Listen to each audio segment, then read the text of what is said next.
ऐसे कौन से दो पेड़ हैं जिनमें लकड़ी नहीं होती है? बताओ और 500 रुपए का नगद इनाम पाओ। 500 रुपए? यानी उन दो पेड़ों का नाम बताओ जिनमें लकड़ी नहीं होती और पूरे पेड़ होते हैं, वो पूरे पेड़ होते हैं, फल भी देते हैं। उन दो पेड़ों के नाम बताओ और 500 का नगद इनाम पाओ। देखता हूँ आप दोनों कितने होशियार हो। इनाम पाए। हाँ अरे लाओ भाई साहब इनाम दे दो अब तुम। हाँ बताओ, पहले पहले आंसर दे बेटा, इनाम तो तब देंगे। कटहल का पेड़ है। कटहल का पेड़ देखा है कभी आपने? देखा है, कितना बड़ा होता है? बहुत बड़ा है भाई साहब। तो लकड़ी नहीं होती है उसके अंदर? ना, अरे और क्या होता है? उसको है। किसका हुआ है भाई? बेटा कटहल के पेड़ में लकड़ी होती है। आपका कहना है ना इतना मोटा पेड़ होता है कटहल का, उसमें तो बहुत ज्यादा लकड़ी होती है कटहल के पेड़ में। मैंने देखी है। आपने देखी ना भैया? हाँ। कटहल के पेड़ में लकड़ी होती है। आंसर आपका गलत है, सोच के आंसर दो। सही वाला आप बताओ भाई साहब। कद्दू का पेड़ भाई साहब। कद्दू का पेड़ नहीं होता, वो तो बेल होती है। ये बात हो रही है पेड़ की, जो पेड़ पूरा खड़ा होता है पेड़ों की तरह से। खड़ा होने वाला। बेल की बात नहीं कर रहे। ऐसी तो बहुत सी बेल हैं जिनमें लकड़ी नहीं होती है, वो तो बेल है। या तरबूज की बेल, खरबूज की बेल, कद्दू की बेल। बेल अलग चीज हो गई। पेड़ है, पूरा पेड़ ऊंचा होता है खूब, तो भाई लेकिन साहब फिर भी उसमें लकड़ी नहीं होती है। आम का है भाई साहब। आम का पेड़ देखा है आपने? देखा है। देखो यहाँ से सामने वो आम का पेड़ है, हाँ हाँ सरकारी हाँ। रोड पे। हाँ है। उस पे आम भी आ रहे हैं छोटे छोटे। आप बताओ उसमें लकड़ी है नहीं है? भाई साहब कच्ची बहुत होती है। अरे यार कच्ची पक्की बात नहीं, लकड़ी तो है नहीं है। लकड़ी है। और आप कह रहे हो कच्ची की? आज भाई साहब फर्नीचर वाले आम की लकड़ी ज्यादा इस्तेमाल कर रहे हैं। अच्छा भाई। आम की लकड़ी और आम के ये फर्नीचर वगैरह बनाने में बात कच्ची पक्की की नहीं हो रही, बात हो रही है लकड़ी होने की। अरे तो लकड़ी अंगूर का होती है पेड़ नहीं भाई होती है? साहब। अंगूर का पेड़ नहीं होता, अंगूर की बेल होती है। और अंगूर का पेड़ ही मान लो तो उसमें भी लकड़ी होती है।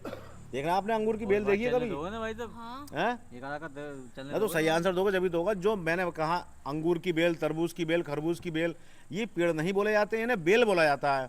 जो बोलने में पेड़ हैं और दिखने में भी पेड़ हैं और होते भी पेड़ हैं, जिन पे फल आते हैं, तो उन मैं दो बताऊं पेड़ों भाई के साहब? नाम बताओ।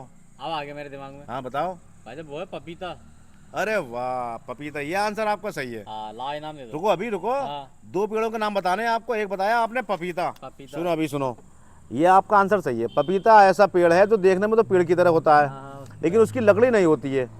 ये बात तो सही है भाई साहब। उसमें लकड़ी नहीं होती है। वो मुझे पता नहीं तो बताया हाँ चलो ये आंसर आपका सही है। अब दूसरे पेड़ का नाम और बताओ तो भाई साहब 500 रुपये आपके तैयार रखें। तो भाई साहब देखो मैं बताऊँ। आप बताओ बेटे। पहला पपीता मेरा भी है। चलो ठीक है, चलो आपका ही मान लिया पपीता। और दूसरा इनकी नकल भाई कर रहे हो। सेब। सेब? हाँ आपने देखा है सेब का पेड़? देखा है। कहाँ देखा है बताओ? ये तो ना पता भाई साहब। वीडियो में देखा होगा, वीडियो में। वीडियो में तो बेटे देखा सेब है। के पेड़ में भी लकड़ी होती है। सेब सेब अपने इलाके में तो होती नहीं है सेब, ना। तो सेब के पेड़ में भी लकड़ी होती है। तो आपका एक आंसर तो सही आ गया पपीता। अब एक आंसर और दे दो बहुत जल्दी से, यार हो भाई सकता है आज आप इनाम जीत के ले आओ। कितना इनाम रखा तुमने? 500 रुपए का नाम है, लिख दिया मैंने इस चक्कर में भाई साहब। तो 250 दे दो भाई साहब। 250 वैसे कोई चक्कर नहीं, मिलेंगे पूरे 500। दोनों आंसर दोगे तब। अरे भैया। तो भाई साहब सिंगाड़े का पेड़ होगा। सिंगाड़े की बेल होती है बेटा, पेड़ नहीं होता। मैंने क्या बताया, जिन चीजों के नाम इसकी बेल हैं बेल वो है बेल होते हैं, पेड़ पेड़ अलग होते हैं, पौधे अलग होते हैं। तो हमारे तो समझ भाई में आ साहब रहा है समझ में आ रही नहीं जा बता रहा पा रहे? अरे यार एक बता दिया आपने, एक और बता दो जल्दी से, इनाम जीत पपीता जाओगे। ये भाई साहब ये अकेले ही है और कोई सा ना। एक पेड़ और है, वो इससे भी ज्यादा आसान है। और वो पेड़ ऐसा है, वो वाला दूसरा वाला, वो सबने ही देखा होगा लगभग। तो वो खरबूजे का होगा। खरबूजे की तो बेल होती है। अरे बात यार। पेड़ की हो रही है, पेड़ ऐसा जमीन पर खड़ा हुआ पेड़। तो भाई साहब बेल पूछ लेते ना। अरे तो बेल का पूछूंगा मैं, जो क्वेश्चन है वही तो पूछूंगा यार। भाई साहब जाना है। नहीं पता आपको? चलिए कोई बात नहीं।